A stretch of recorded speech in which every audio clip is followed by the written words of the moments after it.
나눴던 말씀 한번 좀 정리해 보겠습니다. 야곱이 자기보다 몇 수 위였던 라반에 의해서 속임수를 당하게 되지요. 그리고 사기를 당해서 결혼을 하게 됩니다. 자기가 살아가지 않았던 레아와 먼저 결혼하게 됐고요. 7일 후에 라헬과도 결혼을 하게 되죠. 그리고 두 여인을 얻는 대가로 14년이라고 하는 노동력을 결혼 지참금으로 다 지불을 하게 됩니다. 결혼식을 치르는 과정도 사실은 순탄하지 않았지만 그 이후에 결혼 생활을 하는 모습들도 별로 순탄치 않았다라고 하는 것을 우리가 살펴보았습니다. 이 라헬과 레아 사이에서의 시기와 질투가 굉장했다라고 하는 걸 우리가 살펴봤죠. 라헬은 야곱의 사랑을 받았지만 하나님께서 태의 문을 열지 않으셨고요. 레아는 사랑받지 못했지만 하나님께서 그를 불쌍히 여기셔서 태의 문을 여시고 연거푸 아들을 낳게 됩니다. 그러니까 이 두 자매 사이의 갈등 구조가, 경쟁 구도가 점점 더 깊어지게 되죠. 자, 그런 과정 속에서 남편의 사랑을 얻기 위해서 이 두 자매는 자신의 여종들까지 남편의 침소에 넣으면서 그렇게까지 남편의 사랑을 받으려고 애를 쓰게 됩니다. 그러다 보니까 야곱은 아내가 넷이 됐고요. 또 거기에서 태어난 아이들은 또 어떻겠습니까? 친어머니 또 계모들 사이에서 사실 눈치를 보면서 정서적으로 가장 안정적이어야 할 가정이 사실은 전혀 그렇지 못한 공간이 되고 말았다라고 하는 걸 우리가 살펴봤죠. 레아는 처음에 남편의 사랑을 받지 못하는 자신을 불쌍히 여겨서 하나님께서 아들들을 주셨을 때 하나님을 찬송하고 감사하는 마음이 그 마음에 있었습니다. 그러나 나중에 라헬이 다시 인간적인 경쟁 구도 속으로 레아를 끌어넣었을 때 레아도 역시 그런 경쟁 구도 속에 빠지고 말았고요. 결국은 인간적인 사랑을 구하면서 살게 됐던 것이죠. 라헬도 하나님께서 불쌍히 여기셔서 결국은 태의 문을 열어서 요셉이라고 하는 아들을 낳게 해 주셨지만 그것으로 인해서 만족하거나 하나님께 감사했던 것이 아니라 여전히 더 주십시오.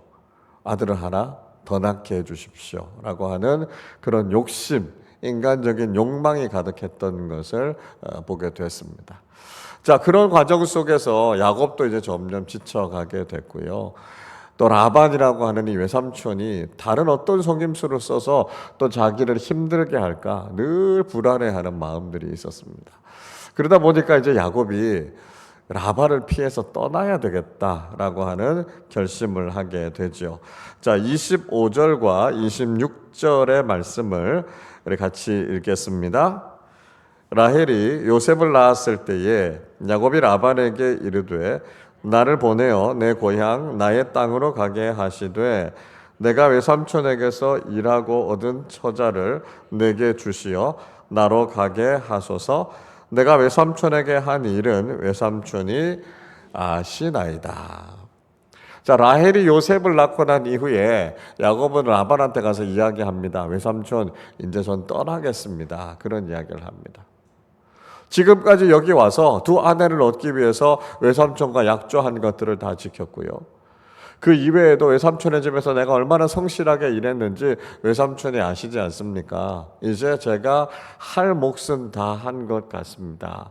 시간이 지나니까 부모님도 뵙고 싶고요. 고향 땅으로 돌아가서 그곳에서 좀 편안하게 살고 싶으니까 나를 좀 보내주십시오. 그렇게 이야기하고 있습니다. 그러니까 야곱이 이 라반의 인간적인 속셈을 다 간파한 거죠. 외삼촌이지만 이분하고 같이 있어서는 내 인생에 별로 도움이 되지 않겠다라고 하는 생각이 든 거죠. 라반이 늘 자기중심적으로 생각하고 어떻게든지 야곱에게서 무엇인가를 더 빼앗아 가려고 하고 속이려고 하니까 외삼촌과 오래 있어 봐야 나에게 별로 남는 것이 없겠다라고 하는 생각이 든 겁니다. 그래서 할 수만 있다면 빨리 외삼촌을 떠나야 되겠다는 생각을 한 거죠. 적어도 조카면요, 가까운 친척인데요, 외삼촌이 어른으로서 조카를 챙겨주고 조카의 유익을 추구하고 이런 모습이 있었어야 됐을 텐데 그렇지 않으니까 외삼촌과 같이 있고 싶지 않았던 것입니다. 자, 그러니까 이번에는 외삼촌인 라반이 만류를 하죠. 27절 보십시오. 라반이 그에게 이르되 여호와께서 너로 말미암아 내게 복을 주신 줄을 내가 깨달았노니 내가 나를 사랑스럽게 여기거든 그대로 있으라. 자, 라반이 무슨 이야기를 합니까? 야곱을 말리면서 하나님께서 너를 통해서 나에게 복 주셨다라고 하는 건 내가 알겠어. 그렇게 이야기하는 거죠. 라반이 하고 있는 이 이야기는 진실입니다. 그렇죠? 사실입니다. 그러나 이게 정말 라반의 진심에서부터 나온 이야기였을까라고 하는 것은 우리가 한번 생각해 봐야 되는 거죠. 그러니까 정말 야곱에 대해서 고마워하고 하나님께 대해서 감사한 마음이 있어서 라반이 지금 이런 이야기를 한 것 같지는 않습니다. 그렇죠? 그냥 야곱을 어떻게든지 조금 더 붙잡아 놓고 싶어서 지금 이런 이야기를 하고 있죠. 그리고 전혀 동의할 수 없는 이야기를 합니다. 이렇게 이야기하죠. 내가 나를 사랑스럽게 여기거든 그대로 있으라. 라반이 뭐 그렇게 사랑스러워 보였겠습니까? 결혼도 속여서 했지요. 그것 때문에 고생은 고생대로 했지요. 그러니까 사실 라반에 대해서 조금이라도 이런 마음 야곱에게 들지 않았을 겁니다. 외삼촌이니까 야곱이 이렇게 참고 지내는 거지, 만약에 모르는 남이었으면 어떻게 됐겠어요? 야곱이 벌써 폭발해도 한참 전에 폭발했을 겁니다.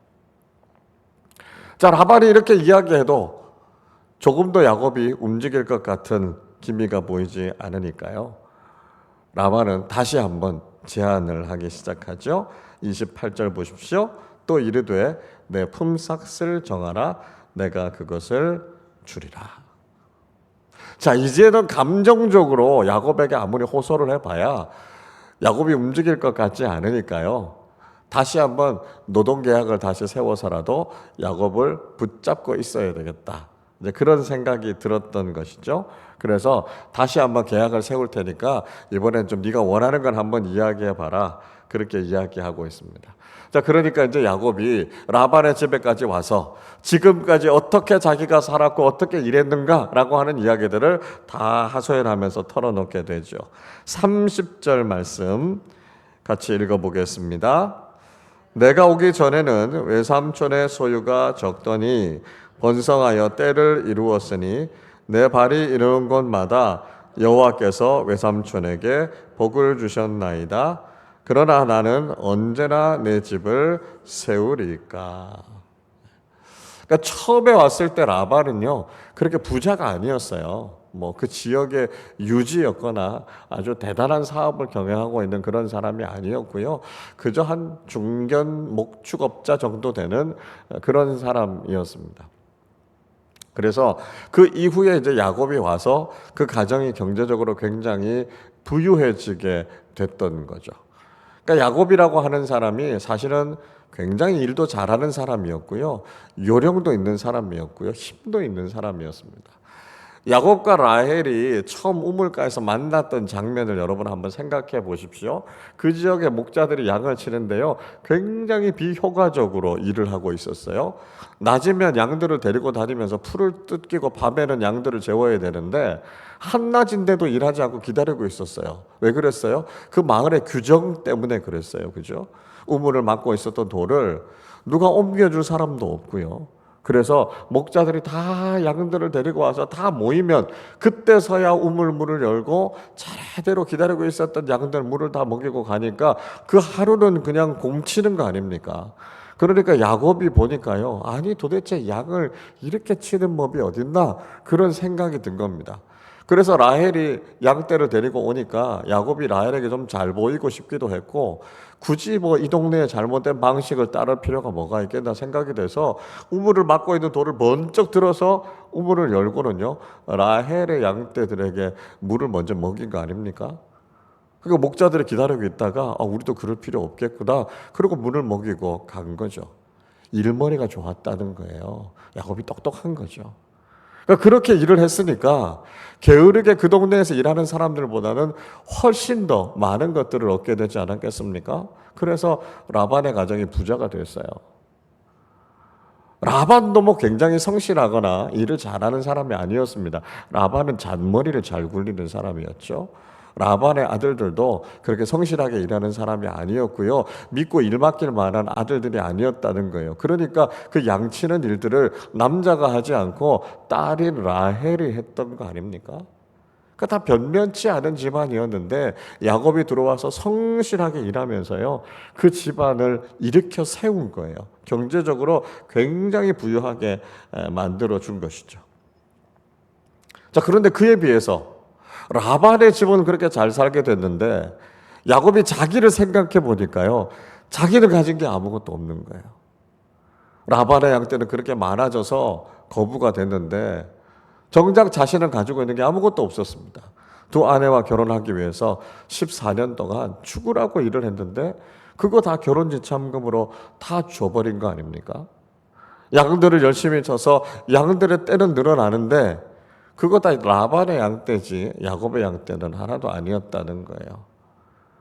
어느새 야곱의 가족들도 많아지지 않았습니까? 아내가 4명이나 됐고요. 아들이 11명에 딸 하나까지 17명을 거느리는 가족의 가장이 됐습니다.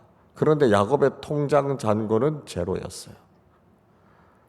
아니, 이제 앞으로 자식들도 키워야 될 거고 아들, 딸들 시집 장가도 보내야 될 거고 내 노후도 생각해야 될 텐데 그런 걸 생각해 보니까 자기 앞길이 막막한 거예요. 그러니까 이대로 있다가는 안 되겠다는 생각이 든 거죠. 뭔가 자기의 삶이 좀 변화가 돼야 되겠고 외삼촌 라반하고 결판을 내야 되겠다, 그런 생각이 든 겁니다.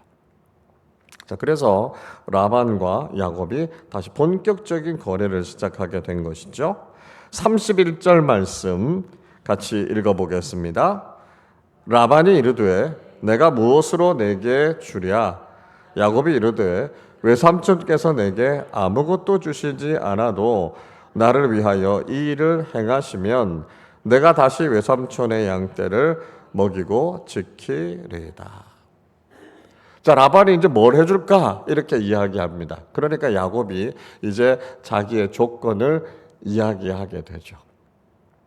이것만 해주시면 됩니다. 그렇게 이야기하는데 사실 야곱의 마음에는 라반에 대한 섭섭함이 이 말 속에 담겨 있는 거예요.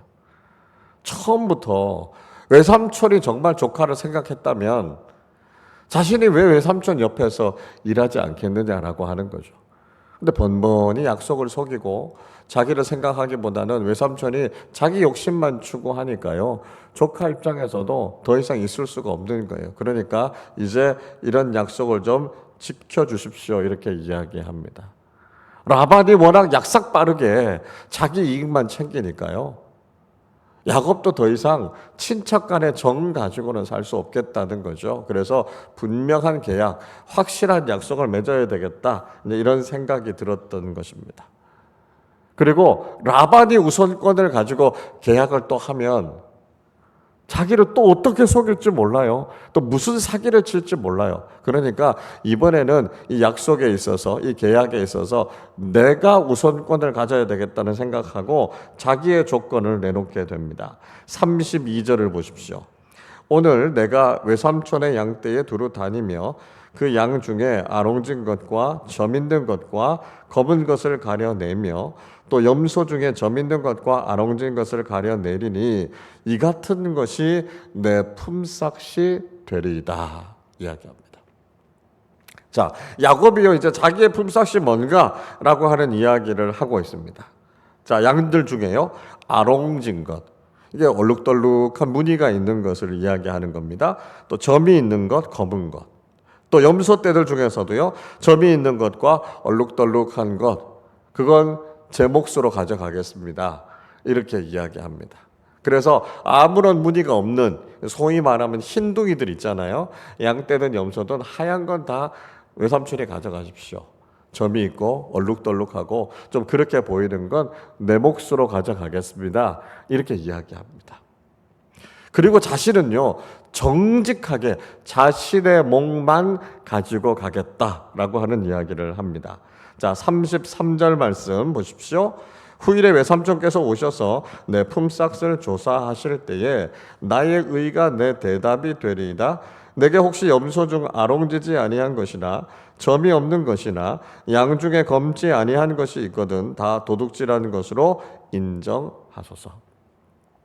자, 나중에라도 와서 야곱이 가지고 있는 양떼들 중에 아롱지지 않은 것, 점이 없는 것, 검지 않은 것, 아무 무늬가 없는 것, 그런 양떼를 가지고 있으면 그 야곱이 도둑질한 거라는 거예요. 그러니까 그때 돼서 내가 벌을 받겠다라고 하는 거죠.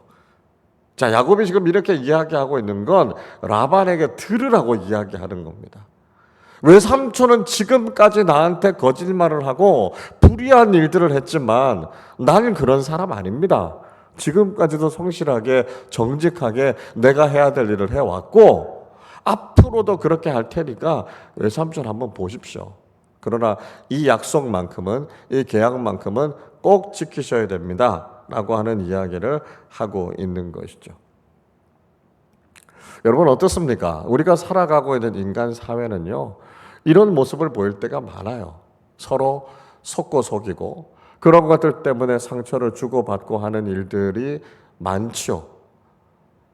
때로는 가까운 관계들 속에서도요, 마땅히 사랑하고 서로를 돌보아 주어야 하는 관계 속에서도 때로는 이렇게 상처를 주고받을 때가 있습니다. 부모와 자식 간에도요, 형제 자매 간에도요, 친척과 친구들 사이에서도요, 이런 일들이 비일비재하게 일어나는 것이 우리가 살아가고 있는 사회 아닙니까? 연예인 자식이 벌어놓은 그 재산을 빼앗아 가려고 하는 그런 부모들도 있고요. 자식이 자라는 동안 단 한 번도 부모로서의 역할을 하지 않았는데 나중에 그 자식 죽고 나서 보험금 나오니까 내가 법적인 보호자라고요, 그 보험금 내가 받겠다고 오는 그런 철면피 같은 부모들도 있습니다. 뭐 자식들은 다릅니까? 자식들도 별로 다르지 않습니다. 자식들도 부모님에 대해서 함부로 대하고 공경하지 않고 부모님의 것을 빼앗기 위해서 또 형제 자매와 다투기도 하고요. 이렇게 살아가는 것이 우리 인간 세상 속에서 우리가 경험하고 보게 되고 또 바라보는 것들이죠. 여러분, 그러나 우리 주님은 어떠셨습니까? 하나님은 어떠셨습니까?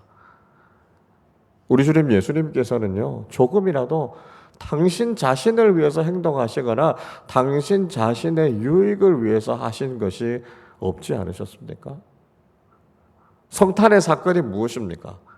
예수님께서 하늘 보좌와 그 영광을 다 버리시고 낮고 천한 인간의 몸을 입고 이 땅에 내려오신 것 아닙니까? 우리 인간의 입장에서야 성탄의 사건이 너무나 기쁘고 복된 사건이지만 하나님과 예수님의 입장에서 그 성탄의 사건은 그렇게 아름다운 사건이 아니에요. 우리를 사랑하기 때문에 기꺼이 우리를 위해서 이 땅에 오신 것이지만 창조주이신 하나님께서 인간의 몸을 입고 이 땅에 오셨다는 것이 사실은 그렇게 유쾌한 사건이 아니거든요. 그런데 우리를 사랑하시기 때문에 당신 자신을 다 비우시고 기꺼이 우리를 위해 이 땅에 내려오신 것 아닙니까? 그것으로 끝나지 않고 우리를 죄와 사망과 저주에서부터 풀어놓으시기 위해서 십자가 위에서 당신 자신의 모든 것을 다 쏟아놓으시는 그 놀라운 사랑으로 우리를 구원해 주시지 않으셨습니까? 여러분, 우리가 배운 사랑이 그 사랑입니다. 우리가 경험하게 된 은혜가 바로 그 은혜란 말이지요. 그렇다면 여러분, 우리가 그리스도인으로서 이 세상을 어떻게 살아야 되겠습니까?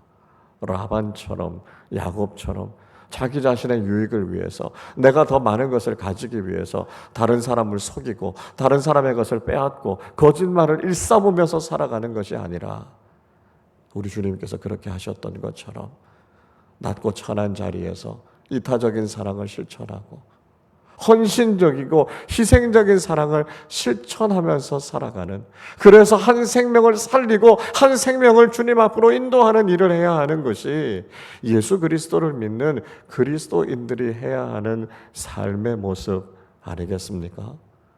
세상이 그렇게 살아간다고 해서 우리가 세상과 타협하면서 살아갈 것이 아니라 예수 그리스도의 그 놀라운 사랑을 먼저 받은 우리가 이제 세상 속에서 그 사랑을 실천함으로 점점 차가워져가는 이 세상을 주님의 사랑으로 따뜻하게 만들어가는 성숙한 믿음의 사람들이 되실 수 있기를 바랍니다.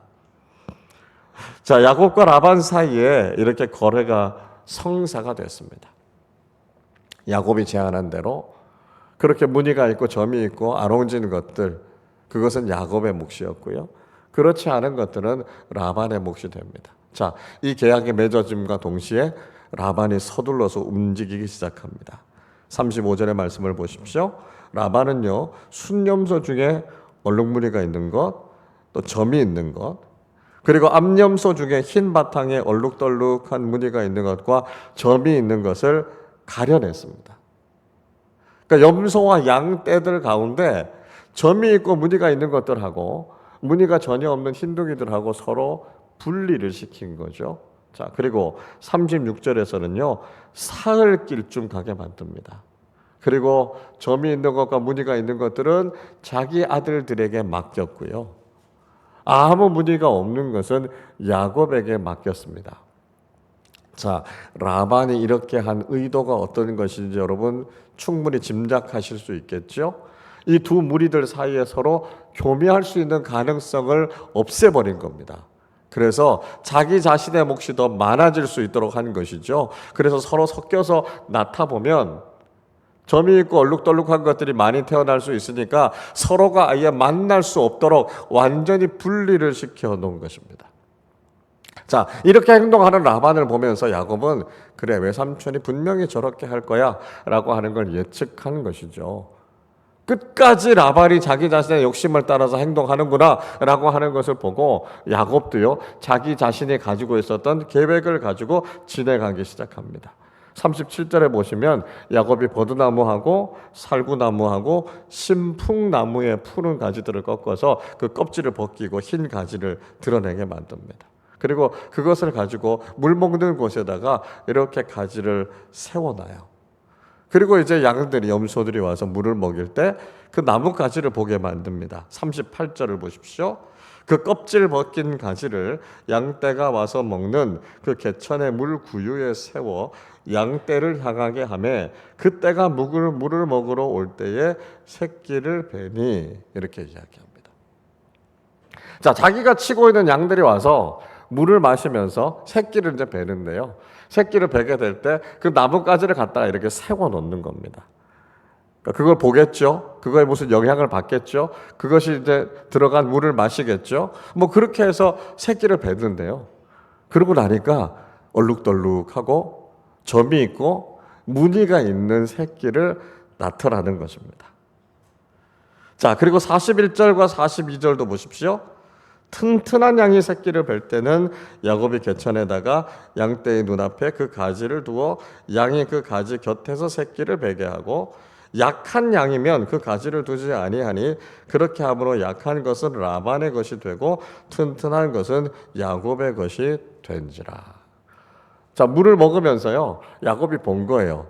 양이 아주 튼튼하고 아주 튼실한 양이 오면 그 가지를 보게 한 거죠. 그리고 거기에서 새끼를 베게 하니까 아주 튼튼한 새끼가요, 얼룩덜룩한 무늬를 가지고 태어나는 겁니다. 근데 어떤 양이 오는 걸 보니까 양이 비실비실해요. 곧 죽겠어요. 그러니까 그냥 그 가지를 보여주지 않고 나으니까 아무 무늬가 없는 흰둥이를 낳는단 말이죠. 그러니까 점점 흰둥이들은 약해져 가는 겁니다. 그래서 야곱의 양들은 튼실하고요, 라반의 양들은 비실비실한 양들이 세워지는 거죠. 그렇게 하면서 야곱의 양들은 점점 숫자도 많아지고 건강한 양들이 되고요, 라반의 양들은 점점 줄어들게 되는 겁니다. 자, 그래서 그 결과가 어떻게 됐습니까? 43절 보십시오. 이에 그 사람이 매우 번창하여 양떼와 노비와 낙타와 나귀가 많았더라 말씀하고 있습니다. 그 사람은 야곱이죠. 이런 과정을 통해서 야곱이 점점 더 그 소유가 많아졌고요, 노비도 많아지고 낙타도 많아지고 해서 야곱이 부자가 됐다, 이렇게 이야기하고 있습니다. 자, 여기서 질문을 하나 던져야 되죠. 야곱이 썼던 이런 방법이 여러분 정말로 효과가 있는 방법이었을까요? 이게 유전학적으로요, 과학적으로 지금 야곱이 썼던 방법이 증명이 될 수 있는 타당한 방법이냐라고 하는 겁니다. 사실은요, 라반이 썼던 방법은 유전학적으로 타당한 방법이었어요. 자, 점이 있고 얼룩덜룩한 양들, 염소들을 따로 떼놓고 흰둥이들을 따로 떼놨단 말이죠. 그래서 주로 점이 있고 얼룩덜룩한 것들이 우성이고요. 그렇지 않은 희게 태어난 것들이 열성입니다. 그래서 열성과 우성을 서로에게 혼합하면 대부분 한 3대 1 정도의 비율로 새끼를 낳게 됩니다. 그러니까 이제 라반이 계산을 한 것이죠. 그래서 분리를 시킨 겁니다. 그래서 우성들끼리 모아놓고 새끼를 낳으면 그 중에서 대부분은 물론 우성들, 무늬가 있는 것들이 태어나겠지만 그 중에서도 4분의 1은 흰둥이들이 태어난단 말이죠. 그러면 무늬 없는 것들은 또 따로 빼놓습니다. 자, 무늬 없는 흰둥이들끼리 교미를 해서 태어나면 돌연변이가 아니면 무늬 있는 게 태어나지 않습니다. 그러니까 여기는 거의 흰둥이들만 태어나는 거죠. 그러면 점점 더 라반의 소유는 많아지고요. 무늬가 있는 것들은 숫자가 점점 줄어들게 되어 있습니다. 그러니까 라반이 선택했던 방법은 유전학적으로 증명이 된 방법을 선택한 겁니다. 근데 야곱이 한 건요, 이건 사실 말도 안 되는 얘기예요. 아니, 새끼를 낳는데 나뭇가지를 그렇게 해서 껍질을 벗겨서 거기 세워놓고 그거 보면서 새끼를 낳았다고 해서 새끼가 얼룩덜룩한 새끼가 나옵니까? 이거 유전학적으로 말도 안 되는 이야기거든요. 그렇게 될 수 있는 거리가 아니란 말이죠. 그런데 이상하게 그렇게 해서 태어난 것들을 보니까 얼룩덜룩한 것들이 자꾸 태어나고요. 튼튼한 거 그렇게 보여주고 나니까 그렇게 태어나는 겁니다. 그러니까 이게요, 이야기하면 이런 거예요. 그러니까 후천적인 어떤 환경에 의해서 뭐 털의 색깔이 바뀐다거나 무엇인가가 나타났다거나 이건 원래 유전이 되지 않습니다. 유전이라고 하는 건 염색체에 그 유전의 정보가 담겨져 있어서 그것 때문에 유전이 되는 거거든요. 염색체 이상 때문에 유전이 되는 거지 그렇지 않은 외적인 후천적인 환경은 영향을 못 미칩니다. 쉽게 예를 들면 이런 거예요. 아버지가요, 축구하다가 다리를 다쳤어요. 그래서 거기 흉터가 생겼습니다. 근데 아들을 낳아보니까 아들이 똑같은 다리에 흉터가 생겼네요. 그래서 아버지가 얘기하는 거예요. 이거 유전이라서 그래. 말도 안 되는 얘기죠. 그런 후천적이고 환경에 의해서 생긴 건 유전되는 게 아닙니다. 근데 이상하죠. 야곱이요, 그런 말도 안 되는 방법을 썼는데도 야곱의 방법대로 됐고 야곱의 소유가 늘어났고요. 야곱이 하나님의 복을 받았습니다. 자, 이건 어떻게 설명해야 되겠습니까? 야곱이 했던 방법이 통한 게 아니고요. 하나님께서 야곱에게 복을 주시기로 약속하셨기 때문에 그런 겁니다. 그러니까 야곱이 그런 방법으로 했기 때문에 그게 태어난 게 아니고요. 하나님께서 야곱의 인생 속에 야곱에게 복을 주시고 야곱의 소유를 늘려가게 하시고 야곱의 인생을 복되게 하시기로 약속하셨기 때문에 그런 일들이 일어나게 되는 거예요. 이건 인간적으로 설명될 수 있는 일이 아니다라고 하는 것이죠. 여러분, 우리는 세상을 살아갈 때 인간적인 방식으로 어떻게 하면 내가 더 많은 것을 가질 수 있고 어떻게 하면 성공할 수 있고 어떻게 하면 더 부유하게 살아갈 수 있을까라고 하는 관심을 가지고 인간적인 방식과 내가 알고 있는 경험대로 살아갈 때가 있습니다. 그러나 어떻습니까? 내가 그렇게 살아간다고 해서 그것이 우리의 인생에 정말 복이 됩니까? 그렇지 않아요. 하나님께서 지켜주시지 않으면, 하나님께서 그 길을 열어주시지 않으면, 하나님께서 우리 인생에 채워주시지 않으면 아무리 우리가 알고 있고 분명하다고 생각하는 인간적인 방법을 선택한다 할지라도 그 인생 복된 인생이 될 수 있는 것이 아닙니다. 때로는 인간적으로 볼 때 어리석어 보일 수도 있고요. 인간적으로 볼 때 불가능해 보일 수도 있지만 하나님께서 그 인생을 인정해 주시고 하나님께서 그 삶을 책임져 주시면 그 인생은 반드시 복을 받게 된다는 것입니다. 그래서 우리가 인간적인 방식대로 살아가는 것이 아니라 믿음의 방식대로 살아가야 하는 것이죠. 내가 내 인생을 책임지고 살아갈 수 있다 생각하는 것이 아니라 하나님 앞에 우리의 인생을 맡기는 것이죠.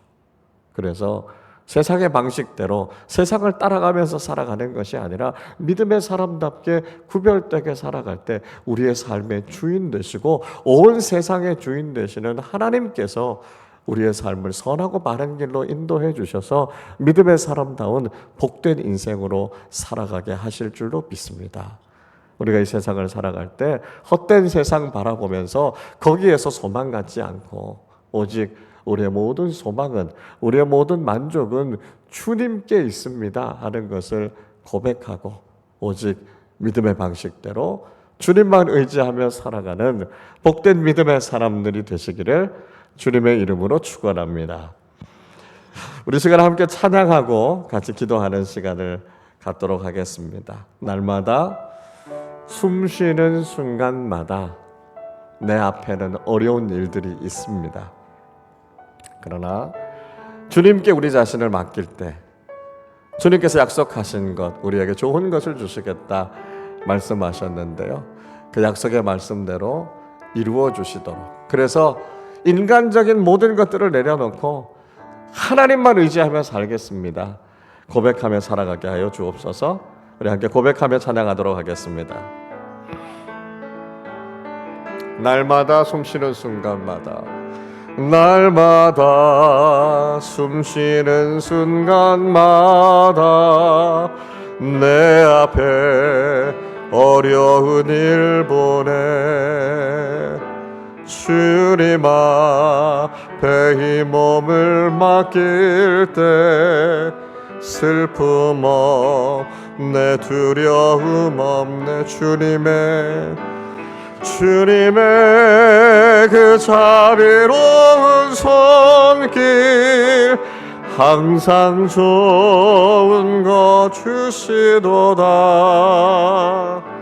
사랑스레 아픔과 기쁨을, 수고와 평화와, 날마다 주님 내 곁에 계셔, 날마다 주님 내 곁에 계셔 자비로 날 감싸주시네. 주님 앞에 이 몸을 맡길 때 힘주시네, 위로함 주네. 어린 나를 품에 안으시사 항상 평안함 주시도다. 내가 살아 숨을 쉬는 동안 살피신 나 약속, 인생의 어려운 순간마다, 인생의 어려운 순간마다 주의 약속 새겨봅네. 내 맘속에 믿음 잃지 않고 말씀 속에 위로를 얻네. 주님의 도우심 바라보며 모든 어려움 이기도다. 흘러가는 순간순간마다 주님 약속 흘러가는 순간순간마다, 흘러가는 순간순간마다 주님 약속 새겨봅니다. 그렇습니다, 여러분. 우리가 인간적으로 살아갈 때 라반 같은 사람들 만나게 되고요, 야곱 같은 인생이 우리의 인생이라는 고백을 하게 됩니다. 답답하고 화가 나고 어리석게 또 속고 또 잃어버리고 내 삶 속에 기쁨은 없고 만족이 없는 삶을 살아가게 되고 우리 인생은 계속해서 어려움들을 경험하게 됩니다. 그러나 하나님께서는 우리가 인간적인 방식대로 살아가지 않고요, 그 모든 것들을 다 내려놓고 주님을 바라보라고 말씀하세요. 믿음으로 주님께 모든 것을 맡기라고 말씀합니다. 내 지혜로, 내 지식으로, 내 경험으로 살아가는 것이 아니라 하나님의 방식대로 살아갈 때 하나님께서 약속의 말씀대로 우리의 삶에 채워주시고 우리의 삶에 기쁨과 평안과 만족을 주신다고 말씀하셨습니다. 우리가 더 이상 라반 앞에서 살아가는 야곱이 아니라 하나님 앞에서 살아가는 이스라엘의 삶이 되게 하여 주시고, 믿음으로 우리의 삶의 길을 걸어갈 때 우리의 길을 인도해 주시고, 우리가 알지 못하는 모든 것들을 주관하시고 이끌어 주시고 풀어 주시는 하나님의 놀라운 은총을 경험하며 살아가게 하여 주시옵소서. 우리 오늘 말씀을 생각하며 함께 합심으로 기도하겠습니다. 하나님 아버지, 감사합니다. 라반이 득식을 거리는 세상을 주님 우리가 살아가고 있습니다. 내 지혜를 가지고 내 경험을 가지고 살아가려고 하지만 또 속고 또 넘어지고 또 실패하고 무너지는 우리의 인생을 경험하게 됩니다. 하나님 아버지, 내가 살아온 지식과 내 경험과 내가 가지고 있는 힘을 가지고는 우리가 이 세상을 바르게 살아갈 수 없음을 우리가 그렇게 많이 경험했지만 여전히 우리는 하나님만을 의지하지 못하고 인간적인 방법을 가지고 살아갈 때가 많이 있습니다. 하나님 아버지, 이 시간 결단하기를 원합니다. 라반을 떠나기를 원하고 세상적인 방식대로 살아가지 않고 이제는 하나님께서 우리에게 주신 방식대로 살아가기를 원합니다. 믿음의 길을 걸어가기를 원합니다. 말씀의 길을 따라가기를 원합니다. 기도하며 하나님 앞에 부르짖으며 주님 앞에 의지하기를 원합니다. 하나님, 그래서 이제는 세상을 따라가는 것이 아니라 주님을 따라가게 하시고 주님을 닮아가게 하시고 우리를 위해 모든 것을 내어주신 주님만을 섬기며 살아갈 때 주님께서 우리 인생의 전무가 되어주셔서 우리의 삶을 선하고 아름답게 인도해 주시는 하나님의 그 놀라우신 은총을 날마다 경험하며 살아가게 하여 주옵소서. 그래서 라반의 눈치를 보며 살아가는 야곱이 아니라 하나님 앞에서 살아가는 이스라엘의 인생으로 하나님께서 부어주시는 은혜와 은총을 경험하는 인생으로 살아가는 우리 모두의 삶이 되게 하여 주시옵소서. 주님, 그렇게 우리의 삶을 이끌어 주시고 인도하여 주옵소서.